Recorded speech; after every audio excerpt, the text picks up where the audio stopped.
it for me. I think I started once, like 30 minutes into it. Go ahead. Awesome. Welcome, Oscar. Yeah. Thank you so much. And so it's just a very personal subject that's been kind of influenced. And so one of the things that pushed me to look further into it was I kept finding myself looking at random articles, headlines here and there, and I realized that I wasn't making a lot of progress in regards to the foundation I had on climate change. So happened to come across this course that was online. They haven't done another iteration of it, but it was a 5-week online program about climate change for software engineers.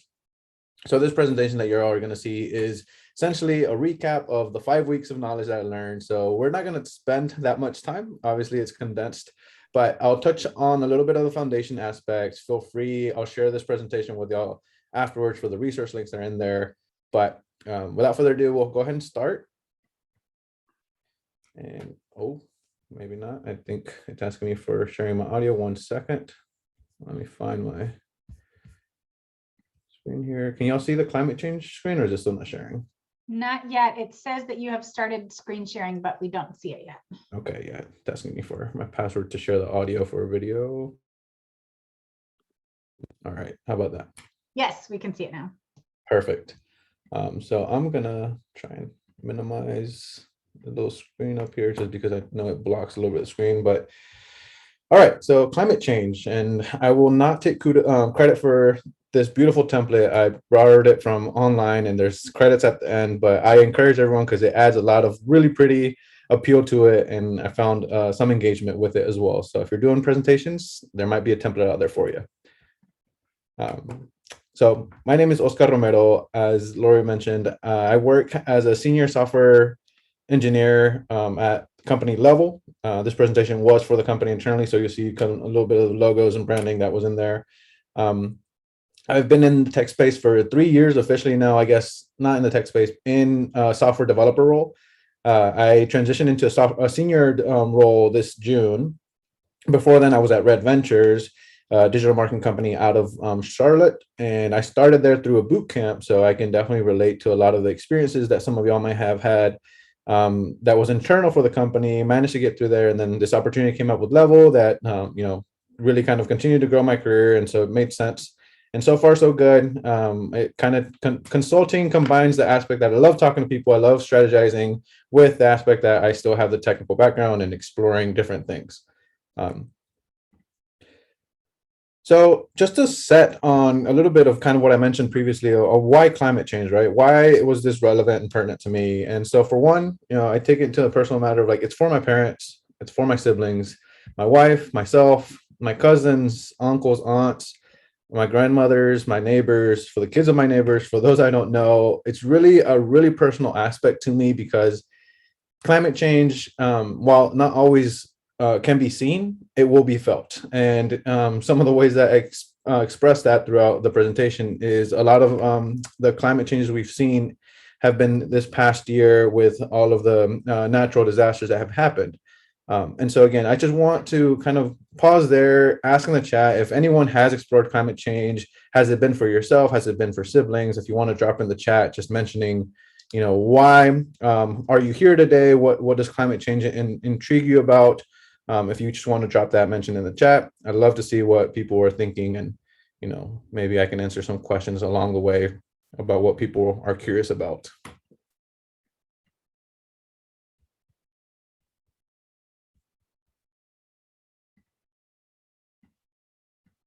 And as y'all potentially drop stuff in there, I'm setting up here my view to see y'all.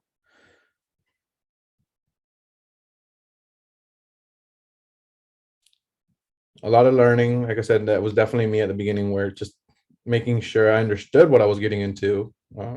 Not being able to have taken a course in college on climate change, it's kind of hard as an adult whenever you have all these priorities happening around you to see how to best learn. Sea levels, yes, so many sea levels. I don't know how many people think about the cliche image, but I think about the sea turtles all the time. It's one of the things that holds me accountable, thinking of the sea turtles. Air quality is a huge one, which actually we'll learn a little bit about is kind of how we can tackle some challenges of air quality. Not only does it impact just the environment, but our health, and puts our health in a challenged position whenever we're in cities that don't have great air quality. Um, Thank y'all for sharing. Um, this again is an adaptation, so this was from more work where I was telling them as well that there's a lot to cover in an hour. This is the big three that we're going to cover. Let me move this around. Okay.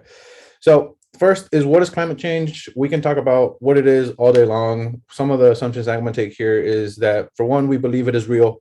If you want to discuss that on a personal level, feel free to message me afterwards. Again, this presentation is kind of under the assumption that we're going to cover more of the solution landscape rather than defining what is climate change and its impacts. But I definitely want to cover that to make sure that people have a basis of where to start.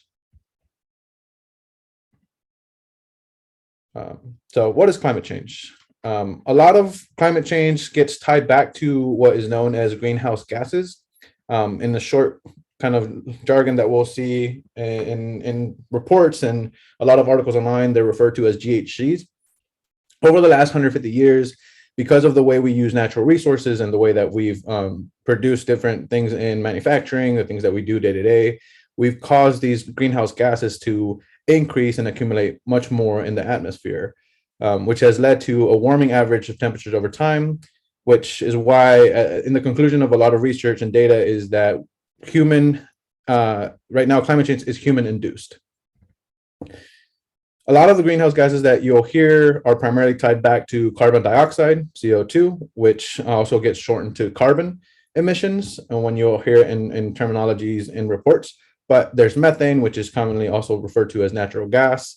There are several others that happen, even including like oxygen, but some of these have chemistry that tends to be more, and I don't want to say the word attracting, but attracts more heat to stay in the atmosphere. And so carbon is one of the ways that we kind of settle on that is the primary concern, while there's still minute gases that we still are concerned about, but carbon is primarily the one that we're most concerned of.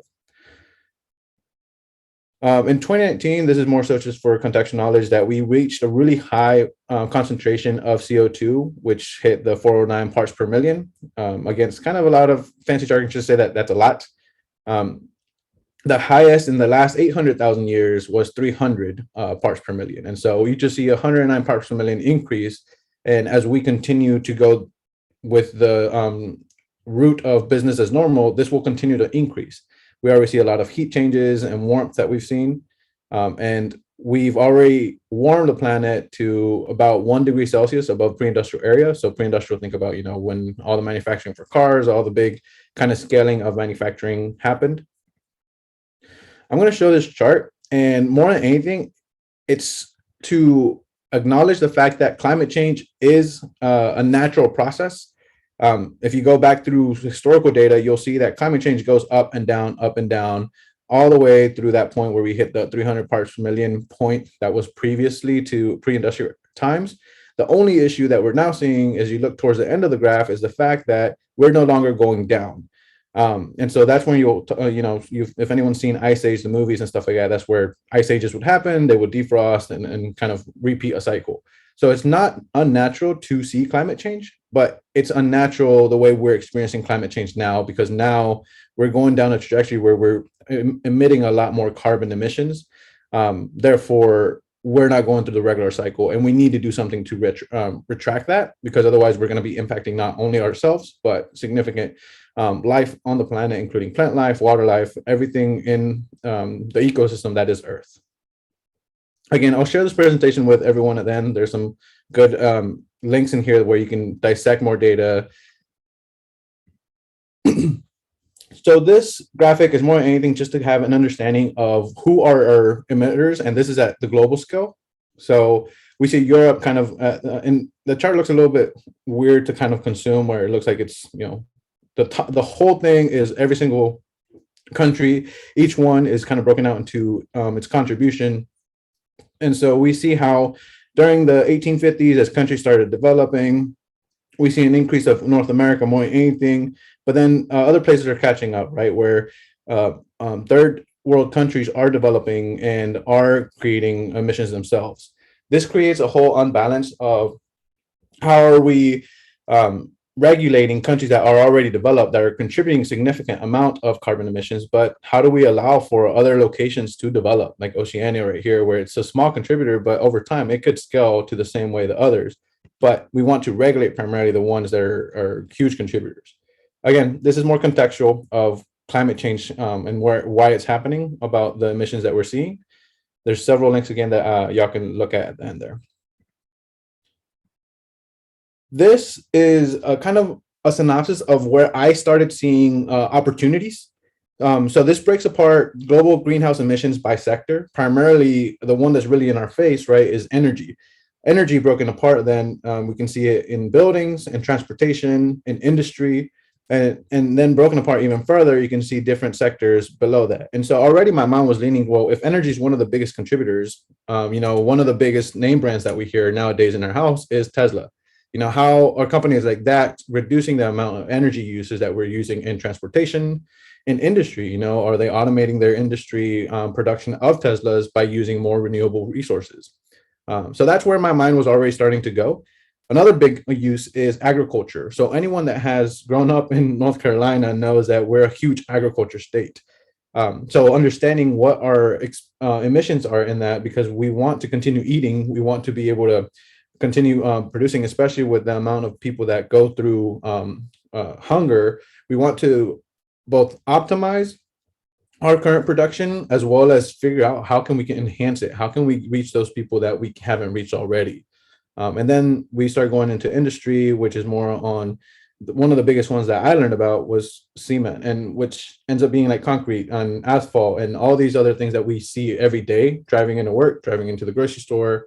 So that's just kind of a little snippet of what solution sector might look like as we go through this presentation. But again, this is a real kind of visual way to see where we're getting a lot of these emissions. So I'll again throw out there that apologies if you feel like I'm rushing through this. Again, we could spend days talking about the immediate one of what is climate change, where is it coming from? But I want to get to the part of the solutions and have more of a conversation there. So feel free to drop any questions that you might have in the chat. We can definitely revisit them, but know that I'm trying to get more towards the solution aspect of, as developers, where can we kind of plug into, what are the opportunities there? So the impacts that I mentioned can really be summarized into a couple of ways, with extreme weather being one of the biggest ones that we've already seen, increase in hurricanes, drought, precipitation, wildfires. Even in North Carolina this week, or I guess since last week, we saw a fire start out in Pilot Mountain, I believe is the name. And it's scary. I was driving into Charlotte this morning, and first sign that I never thought I'd see in North Carolina, just given that all the wildfires and the attention was out in the West. I saw a sign that said high smoke and like low visibility up ahead. And I was just like, that kind of caught me off guard. And just thinking about that sometimes we think about it not happening in our own home, in our backyard, but it's happening everywhere. Unfortunately, this incident, as I did a little bit more research, was potentially tied back to a campfire that wasn't put out well. So I'll do a little shameless plug of, if you ever go camping, please practice best practices with camping. Make sure you're not building a campfire near nature that, animals and living creatures live in. So just kind of a little shameless plug of making sure people are safe when they go camping. Temperature. I grew up in Sampson County. That's Eastern North Carolina. And since growing up there, it was always hot. But as I am fearful for what that will continue to look like, I still want to visit my parents. And if it continues to get hotter and hotter, I'll probably have to move, because obviously I don't love warm temperatures, but that's a huge one that we immediately see. And the way I saw it first a couple years ago was, I was at home visiting my parents, and on Christmas Day, it was t-shirt weather, and I was like, what is this? It should already start to be feeling cold. I know North Carolina, for one, is already weird about the weather, but even then it seemed very bizarre to me that it was that warm enough to just be outside in a t-shirt, not be concerned about the cold. Rising sea levels, I know that was mentioned earlier in the chat. It's a huge concern, and the amount of emissions leads to glaciers and ice sheets to end up melting, and so therefore water increases in the amount of that there is in the ocean. Um, that's concerning for one, because I know for anyone that loves the beach, you'll start seeing changes significantly in the beach. There's a friend of mine that their family goes to Lake Michigan for Thanksgiving, and they're already seeing a lot of erosion in the lake, in the areas where they have a beachfront, and they continue to have to struggle about what are they going to do. Are they building like land protection barriers to not let that erosion continue? So not only sea but lakes will continue to affect where people can live. The amount of flooding and changes that we've seen, we saw a lot of challenges in Europe with the flooding this year. So, and wildfires. Again, just seeing that so close to home today. I know I saw someone talking about how um, it's overwhelming, and just how potentially scary these impacts look on paper, and then seeing them in life, right? And one of the things that I'll tell everyone in this space that is interested or is curious about it is to give yourself grace. As you saw in that synopsis of this, of kind of emissions by sector, it's not going to be us in the room today that changes the world and how that looks like. So give yourself some grace on that regard, but know that together collaboratively, we're going to be able to reach a solution for either mitigation or adaptation. But give yourself that grace that as an individual, it's hard to put all that weight on yourself.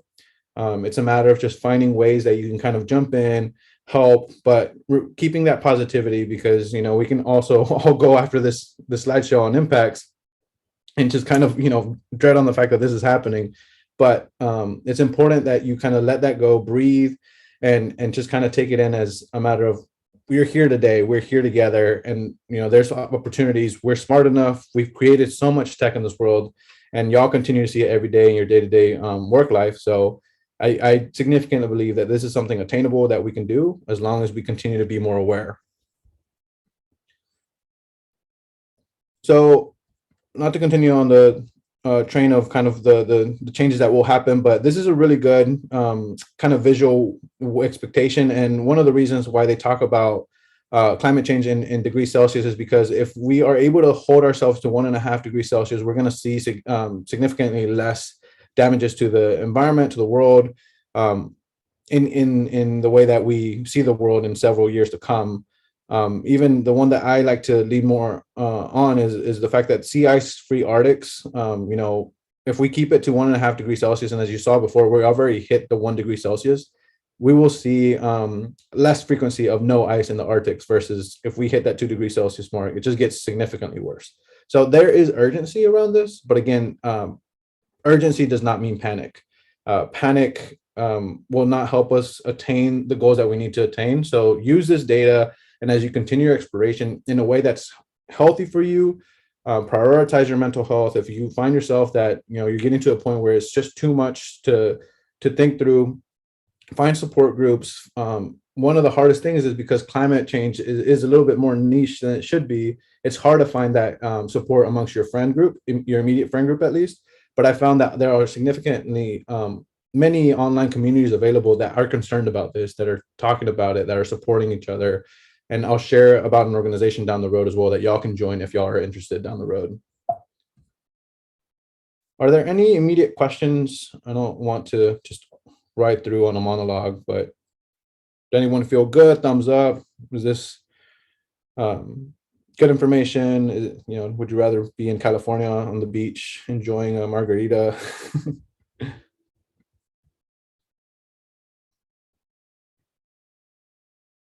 Glory. So this next slide is really about things that we're trying to prevent. And so these are called tipping points of what we want to prevent, so that these tipping points, if they were to happen, there might be irreversible challenges to overcome.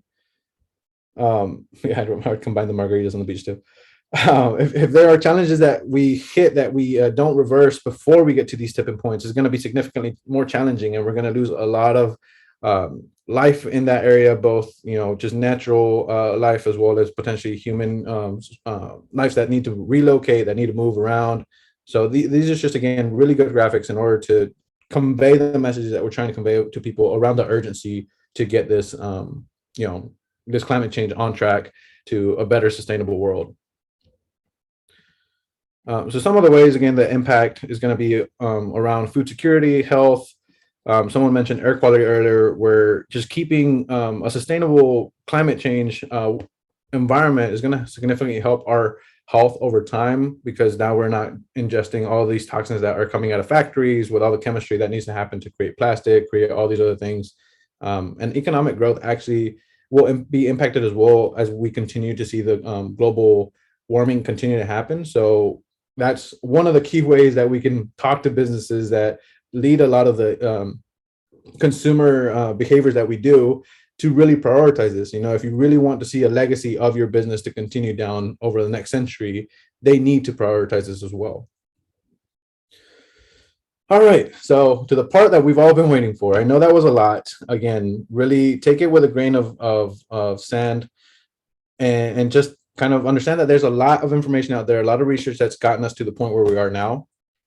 And now it's really a question of what I was asking myself all the time.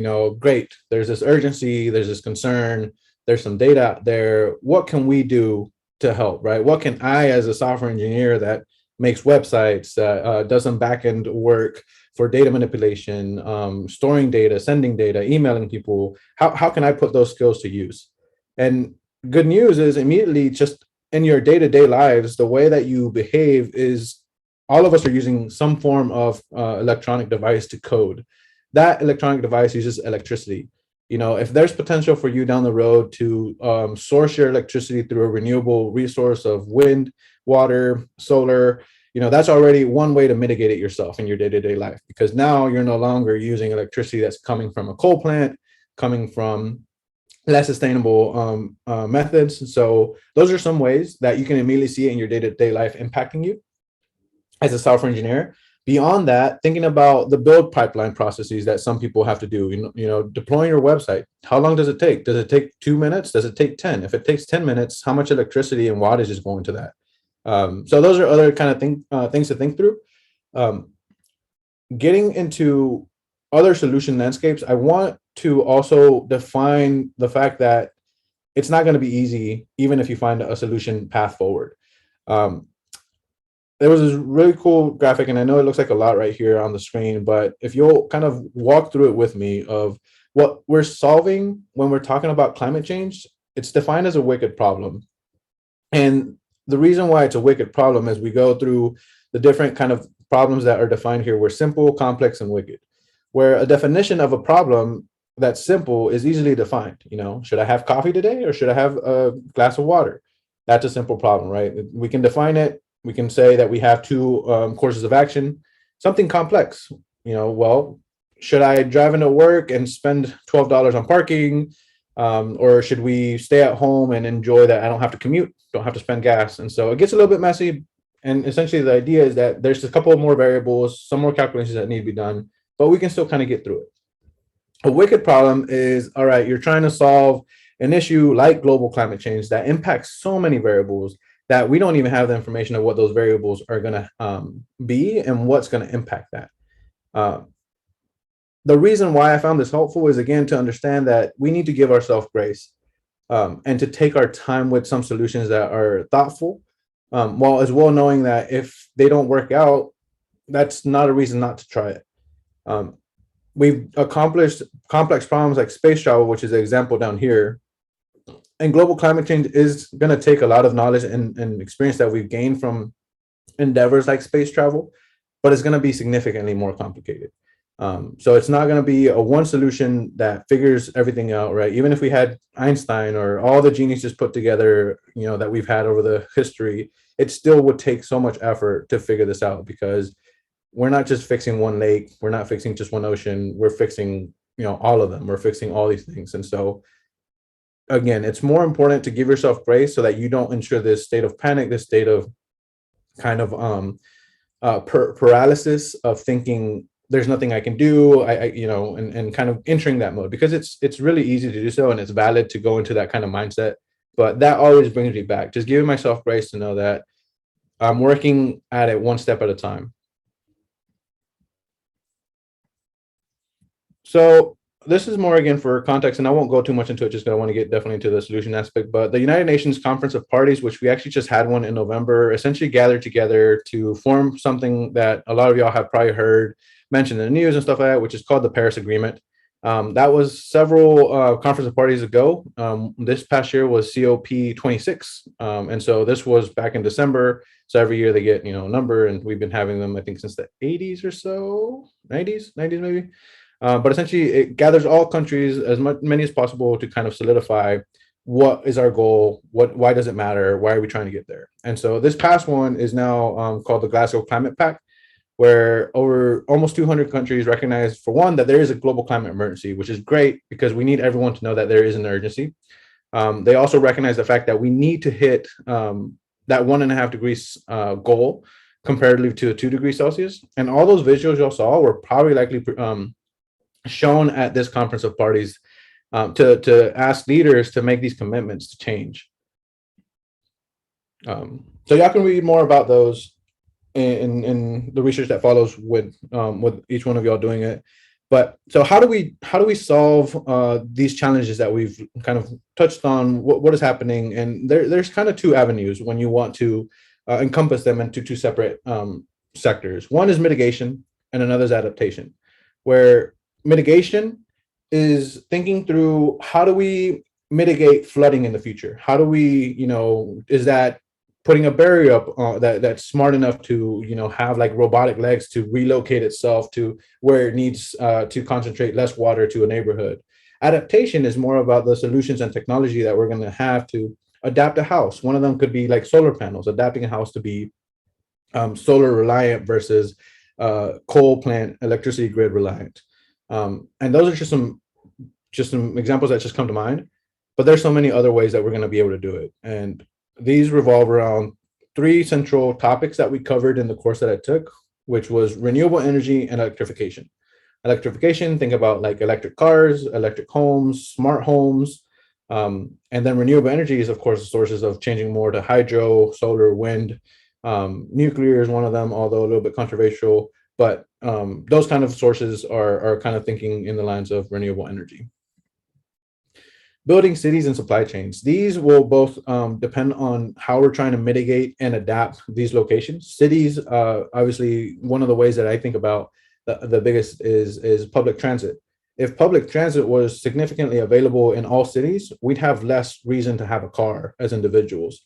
One of those is the convenience of having a car as well, right? But if you imagine having a bullet train, which is, those magnet, really super fast trains that are both conceptual and some of them, I think, prototypes exist.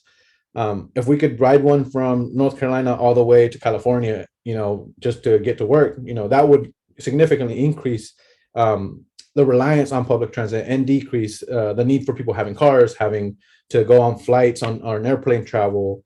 So those are some ways to think about it, as well as, again, I go back to Tesla just because most people know it, but electrifying tractor trailers, so electrifying the way that we don't longer depend on diesel trucks, gasoline trucks. And then the last one, which is a very interesting sector, is carbon removal, along with carbon accounting and carbon offsetting. Just out of curiosity, anyone here heard of carbon offsetting recently? It's kind of been a trendy buzzword.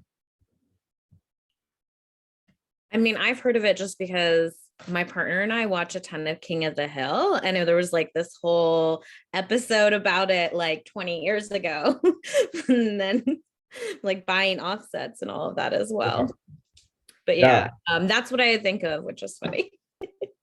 That's funny. Yeah. And I actually haven't seen that, but it's, I can send you it. It's like an environmental, it's like making, I can find the exact episode and send it to everyone. I think that might be fun for people to just get a little snippet of it. But it's interesting that a lot of these concepts, while they might seem new because most people are learning about it, they've been around for, like what you mentioned, several decades now. It's just a matter that it didn't seem as urgent. Unfortunately, I think we would have been better prepared if we had taken a little bit more seriousness and urgency around it. But again, I think as long as we keep our heads, steady and continue forward, we will definitely be able to solve this. One of the things with carbon offsetting that I think is interesting to me is that a lot of businesses in the world now are offering a way to claim carbon emission neutrality. because they're essentially in a way, carbon offsetting can be considered kind of this donating aspect to a renewable resource program. And so, say for example, BP, British Petroleum, the company of where you pump gas at, they have this idea of maybe for every tank of gas, I'm not quoting this from them, but the example is that for every tank of gas they'll donate $10 to some renewable program, and so that's them carbon offsetting. But we don't really want BP to continue doing that regardless, right? Because the fact that they're just kind of essentially kicking the can down the road isn't going to help us. They need to really consider, instead of building more gas chains where you can pump gas, how can they get involved into creating electrical charging ports, right? And thinking more in that lens versus them just kind of, I think about it as like a cop-out way of just saying, we're a green company, we're eco-friendly, but at the reality is, their output is not balancing out that carbon offset in reality. And a lot of those programs go towards like afforestation, which is great, but we're not going to see the benefits of afforestation for several years, because forests take a while to come up, and trees to actually sequester carbon emissions. Sequester is just essentially the word for keeping, which is another kind of niche area. But those are some ways of thinking through some ideas that people are working through. And then we're going to see some examples here in a little bit of how some people are actually working on that and how yourselves can kind of get involved. Before we do that, I'm going to share, this organization is really cool. Definitely encourage y'all to check it out afterwards. They have a table of possible solutions that you can get involved in, possible things that are happening, and several links and information. But I'm going to share about 2 minutes of this video. It's a little bit longer, but I don't think we need to go through the whole thing. It's just talking about the initial solutions that they did and what they worked towards to kind of come up with this list of solutions themselves. Environmentalist Paul Hawken started a small organization in Sausalito to map out the solutions. He called it Project Drawdown. Drawdown is basically a military term which means a reduction in size of military force. But he defined drawdown as reduction in the carbon in atmosphere. Also, the term drawdown establishes a goal that was basically missing from climate change discussions. They didn't have money, so they sent out call to universities, and college students from 22 countries and 6 continents showed up as drawdown research fellows, and with the help of 120 advisors, they came up with 100 solutions that are in hand and practical to reverse global warming. What did they do? They did the math. They ranked all these solutions based on overall carbon dioxide equivalent arrested in gigatons until 2050 in a conservative scenario. They figured out what could be the cost for the next 30 years and the net savings. And all this data is based on peer-reviewed research. These are the cliche images we see when someone talks about climate change. But it's much more than that. Let's see some of the drawdown solutions and try to break these cliches. Afforestation. Creating new forests where there were none before is the aim of afforestation. It is ranked number 15 out of 100 with a potential savings of $392 billion. High-speed rail. It is powered almost exclusively by electricity and not diesel. Compared to driving, flying, or riding conventional rail, it is the fastest way to travel between 2 points that are a few hundred miles apart and reduces carbon emissions up to 90%. High-speed rail is expensive and requires high ridership to break even, but it can be an important component of a sustainable transportation system and bring vitality to city centers. Nobody in the world knows better land management than indigenous communities. They have long been the front line of resistance against deforestation, mineral, oil, and gas extraction, and the expansion of monocrop plantations. Their resistance prevents land-based carbon emissions and maintains or increases carbon sequestration. Rice is the staple food of 3 billion people, providing 1/5 of calories consumed worldwide. Its cultivation is responsible for at least 10% of agricultural greenhouse gas emissions and 9 to 19% of global methane emissions. New techniques can make rice production efficient, dependable, and sustainable, helping to meet growing demand for this staple food without causing global warming. Clean cook stove. So again, I love this. So I definitely encourage y'all to look through it. It just kind of goes down through all the different ways that they've explored to be more, sustainable in different ways. And some of them, as you start to kind of think about it, what I encourage each of you to continue thinking, especially as software engineers, this mentality of we always want to optimize, right? Number one key word in anything is dry. Don't repeat yourself. That's already in the vein of optimization. And so with simple optimization, like for example, you saw the rice cultivation. If we were to enhance that to essentially both either engineering rice to put out more per seed, or to essentially the way we harvest it to be more efficient, right? We probably lose significant amount of resources as we're cultivating it, as we're transporting it. And so some of the solutions that I'll talk about here in a second actually run around that vein. Environmentalist Paul. Sorry. Let me get back to slideshow. So think about that optimization vein, and that's what we're going to end up talking about here in a second. So draw down again, just this idea of we don't want to keep going up. We want to turn it around and continue going down to reducing greenhouse emissions. So now we start seeing a little bit of what Drawdown has created a framework for potential climate solutions. This again is very great visual. Some of it's interactive when you go to their actual website. Encourage y'all to check it out. They also have one for specifically business alignment. And one of my favorites on this sheet right here is stakeholder engagement and collaboration. That it's not going to depend only about us as the individuals, as the consumers, but we need stakeholders that are at the board level with businesses, at the client level, everywhere in between. And one of the reasons I brought this up to my company is because we are a consulting company. I want them to start considering, as we could take on these contracts, are we serving a diesel production company to enhance their website? What's it called? Traffic. And if so, do we really want to do that as a company that's conscientious about the environment, and that we want to target companies and goals that are more sustainable? And so that's part of the thinking that I have, where I don't do full-time climate change work, but I think I have a lot of leverage within the company with the skill set I've attained, with the work I do, and the skills I bring to the table to also make this ask of my employer now and any future employer that I have, to be conscientious about this and to be considerate. I don't want to be working for a company that ends up helping a lumber company to completely rip apart a forest, right? And I've recently gotten into hiking and going out in the outdoors, and while I didn't grow up with a lot of mountains in my childhood because of Eastern North Carolina being very flat and rural, I now grow to appreciate it. Even out there, we want to continue a way where my parents can enjoy the nature that's out there. And so I don't want to be working for an employer that doesn't see those things. And it's going to be a challenge to do that, because business is always about who has the money. But I think as consumers, we can definitely make that ask and have that as a bargain chip.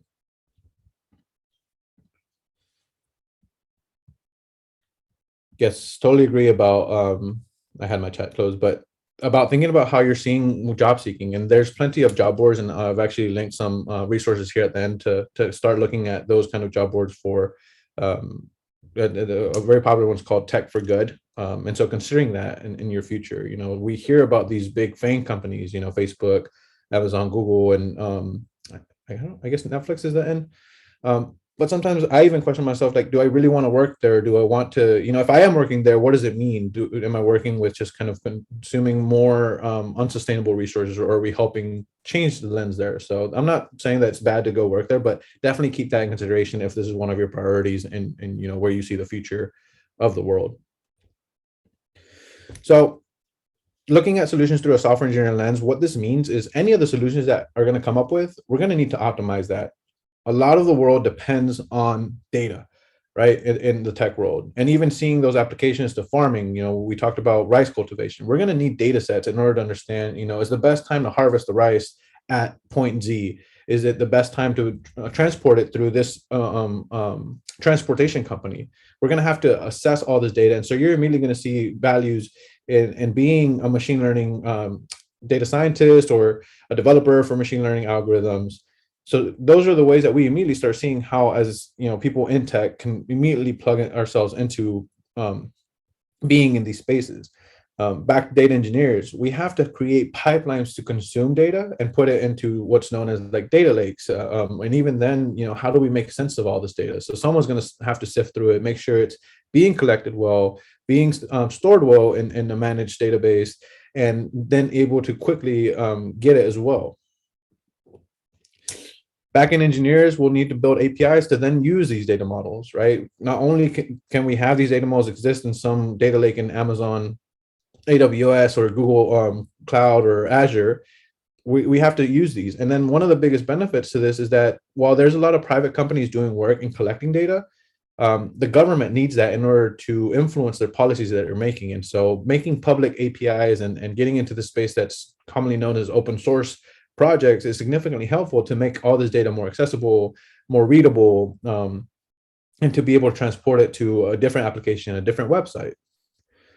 And then we get to the website. We need front-end engineers to be able to actually build that user experience. Backend can't get it in front of someone that makes it understandable. And so if you're leaning towards data, if you're leaning backend, front end, you have a role to play in this if you want to do so. There's plenty of opportunities in this. And then if none of those interest you with data and everything, you can still partake in building out the pipelines to handle the deployment of all these tools and information that we have to do. I'll pause there. Does anyone think of any other role that maybe I've missed that they're interested in? One of the ones that I do think about is project management. While not always seen as a tech-heavy role, project management is also crucial in order to make these products and tools available. If we don't have, at least for me, if we don't have someone holding me accountable to putting a specific task or prioritizing different features and whatnot, then I kind of get side railed, and I kind of start thinking of not the bigger picture sometimes. So there's a role for anyone trying to be involved in the space.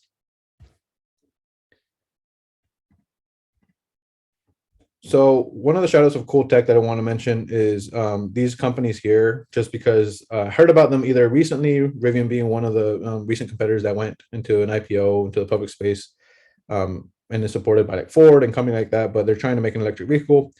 Span is really cool because in a way that if any of you has set up Wi-Fi or set up a printer that you can kind of print from your phone, that you can kind of send cut off of another person's iPhone off your Wi-Fi network, Span is trying to do something similar where they can track it via an app for your house. So if anyone ever has had their lights go out to their kitchen, to a specific room, and then you have to go mess with the breakers, that's what this is. They're trying to make it so it's a smart breaker panel. And it will tell you, like, your washer is using X amount of watts a month. So maybe you need to replace your washer, or, maybe only run it when it's in the middle of the day where solar power is being produced the most. Therefore, you're using only solar power for your washing machine.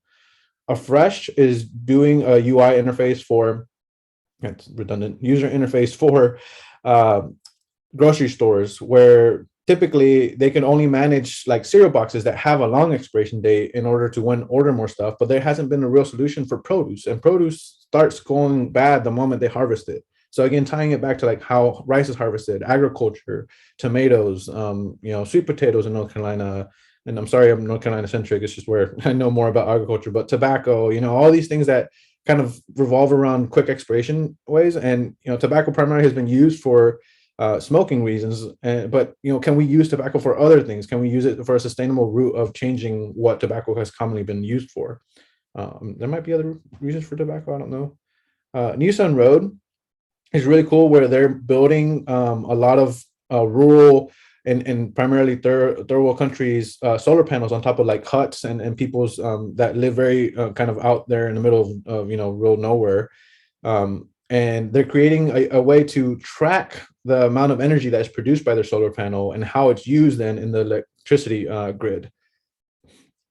Remix is an urban planning tool where they're essentially telling you like the best way to travel from point A to point B is this way. And so therefore you as a city should create a street between these 2 points. Or is it targeting people that are in poverty? What kind of demographics are you targeting by building cities here, by building public transit in these areas? So again, tying back to that adaptation of cities so that they're more eco-friendly by simply offering better public transit. Pachama is offering ways to do carbon offsetting and purchasing, ways to afforest in locations or reforest locations. So again, this spans several different industries within tech, and there's still many more that haven't even been discovered or tapped into.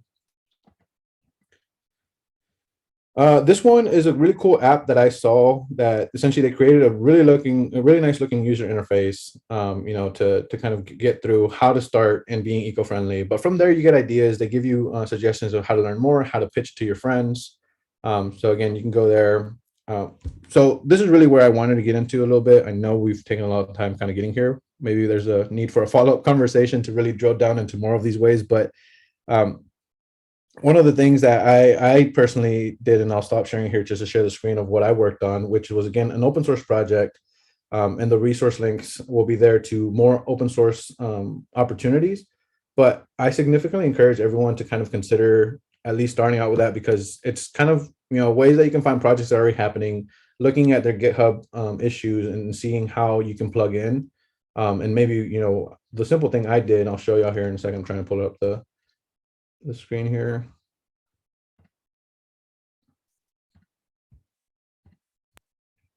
All right. So there's this website that's called electricitymap.org. And what they do is in the app, they have created this map based on data that's available through APIs to tell you where is the energy in this section coming from. And so it kind of tells you, is it nuclear? Is it coal? Is it wind? Natural gas? Unknown? And they've mapped it out throughout the globe through contribution of different people. And one of the ways that I contributed to this was, right now they have this select language, so you can look at it and change it, and it translates all the information here. And I will say, this wasn't a significant change that I did, but they hadn't created a mobile friendly way of displaying this on a phone. And if we switch over to mobile friendly, or not mobile friendly, but a mobile view, before it would just pop out like that kind of screen that you saw that just kind of, well, I'll do responsive. It will look like this on mobile. My contribution, while not great, was simply creating a way so that this expanded to the entire screen and it would have this toggle. And I might have not revolutionized the world, but that's a small step into making this a bit more friendly for people watching on phone. And it didn't take a lot of lift on my end. I obviously had to get a little bit familiar with their code base. Fortunately, it was JavaScript front end. So, as long as you've done some front end, you can kind of get by. And I'm not a front end developer, subject matter expert, but I can get by just reading stuff. So that's one way that I contributed to this. And then they have so many more issues on their GitHub repo. So if you go to this and you go, maybe there's a way to get to the repo from here. Let me go back to English because this is hard.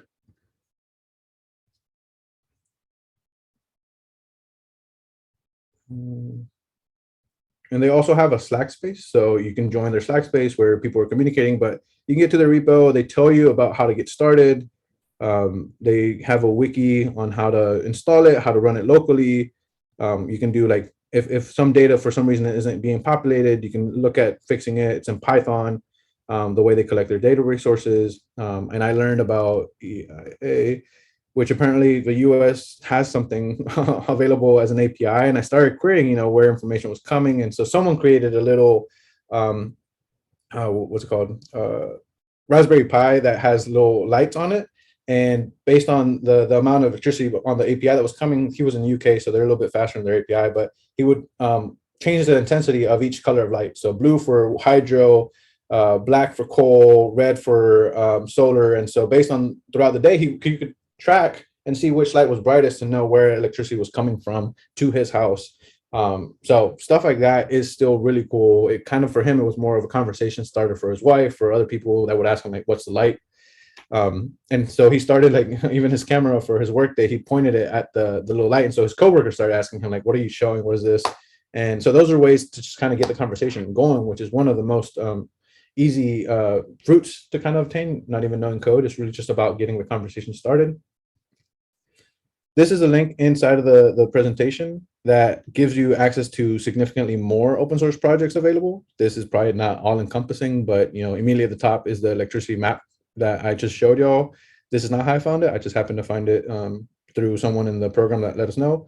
but there's something for you in blockchain. If y'all want to look at that, one of the things that we didn't talk about a lot but was carbon accounting, essentially tracking and making sure that the people that are saying they're doing carbon offsets, that actually ends up happening, not just the fact that I pay $10 and I hope it gets to the forest that they told me they would reforest.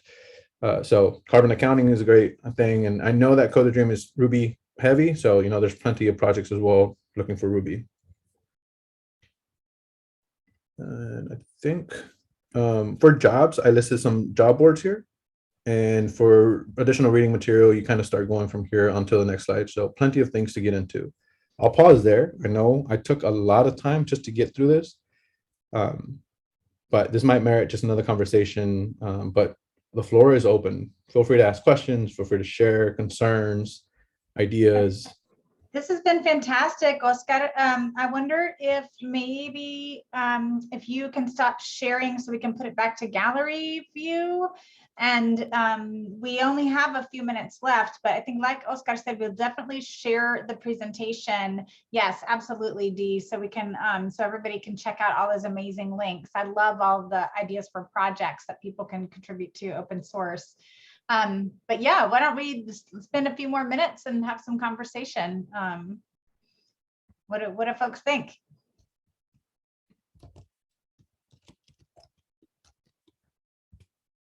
Sorry that it's just sun at this time with my camera, but I wanted to be present. I can turn off the camera.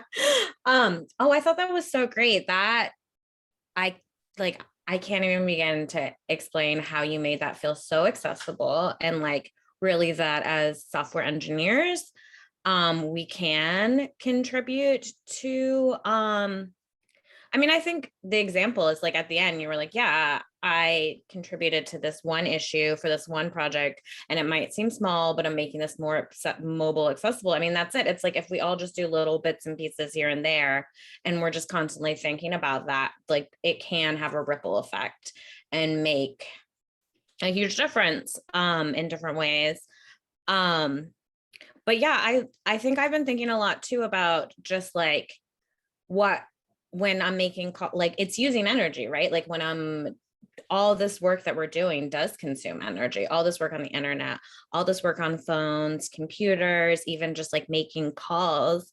And I was like watching some videos about just like how the web works for curriculum for a class recently, and I was like, like what can I do as I spend every day like coding to make it so I'm using less energy? And it just really, I just am so grateful for this presentation. I'm so grateful to dig into those resources you're going to give us, but it's just really online with yeah, what I was thinking too. So I'm just happy to have been here today.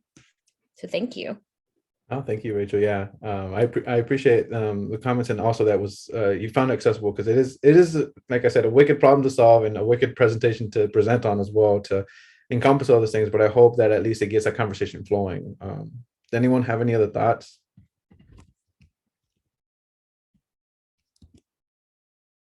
There's a couple comments in the chat. I don't know if you saw, Oscar. Rachel, the other Rachel F says her Zoom is having some issues, so she can't unmute, but thanks for the presentation. She's got to run, but really enjoyed it. And then Dee had some comments. Yeah. Dee, I don't know if you want to say any more about that.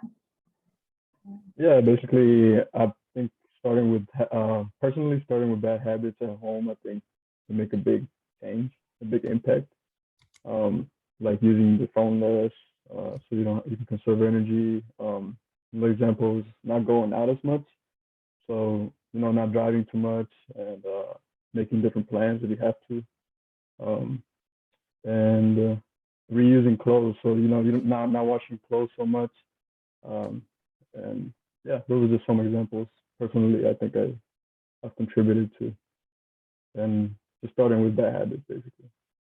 No, that's awesome. And I definitely would tell you to think about this idea of bad habits to, again, kind of the grace aspect, because it's hugely dependent on our ecosystem of capitalism and just throughout the world of products. And one of the biggest things that I learned that I thought was great was the accessibility of like H&M.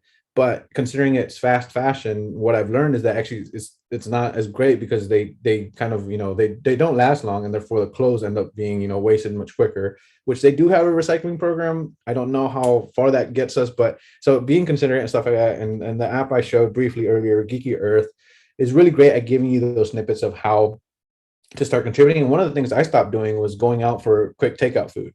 If I go, I'll try to go and sit down at a restaurant. And some of the things that I was thinking as a software engineer, even for like Facebook and how I interact with like Instagram and stuff like that, is that as consumers, we've become really used to being like really quick on, I need this photo now.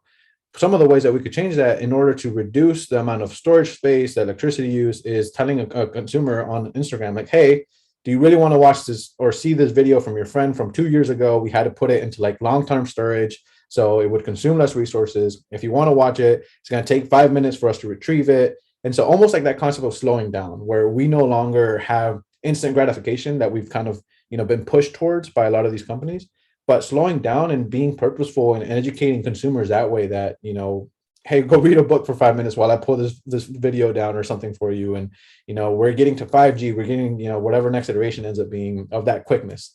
And that uses a lot of energy and cost. But obviously, at the same time, they're iterating, optimizing. But it's just that consideration, going that extra mile to think about, do I really want to do this? Do I want to get that takeout that McDonald's doesn't really have recyclable materials, And the other aspect is that being eco-friendly is a privilege, especially, for our impoverished communities. It's not something that is affordable. It's not something that is easy to get to. And so even considerate of that, of how can we make resources that are affordable and eco-friendly. I was looking at a phone case the other day, and it's like $50 for a biodegradable phone case. And while I understand because of the manufacturing that costs so much, but it's like, my parents wouldn't be able to afford that just for a phone case. They'd be like, are you insane? Why would I pay $50 for a phone case? And I'd be like, it's green friendly. And they'd be like, what does that mean? So it's a lot of metrics and variables. Right. I just want to say thank you very much for the slideshow. It was amazing. And I look forward to reviewing it again and checking out some links. Yeah. No, thank y'all for your engagement. I just had a comment. Yeah, I believe like if big companies, if they like have their employees or at the job site do their recycling. Like I was very impressed. I'm from Southern California. I went to the Bay Area and I got to see places like Salesforce and whatnot. And these big companies, they got like all you can eat. Everything's like provided so that you could be more productive. But they also have like landfill trash, compost, plastic, aluminum, glass, like all they're nicely separated so that you could help out. And that kind of does make an impact. And then when I went to Arizona, like they have recycling bins, but they don't care. They're like throw their trash. They don't care. I was at a house where I was like, hey, come on, guys, like what does it take to take this plastic and put it like in a bag and then throw it in the recycling bin? So it's like you got to educate like other states. You know what I mean?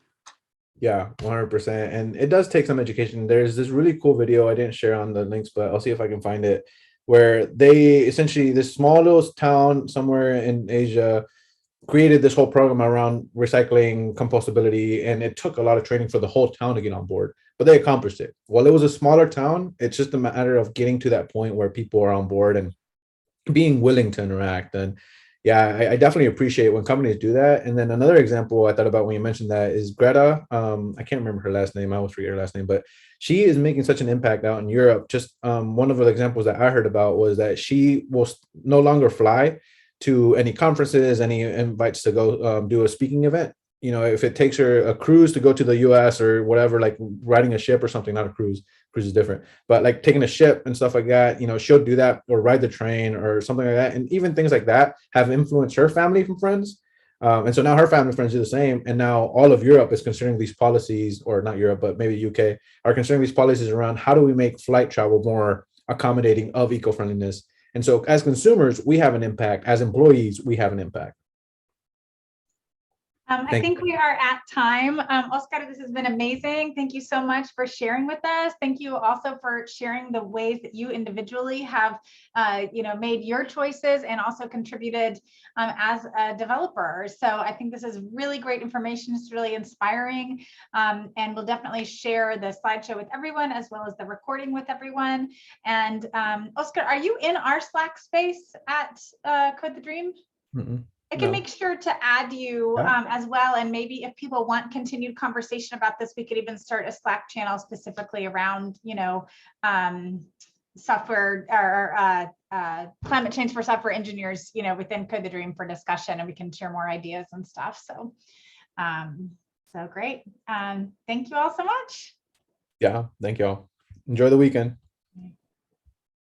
Thank you so much, Oscar.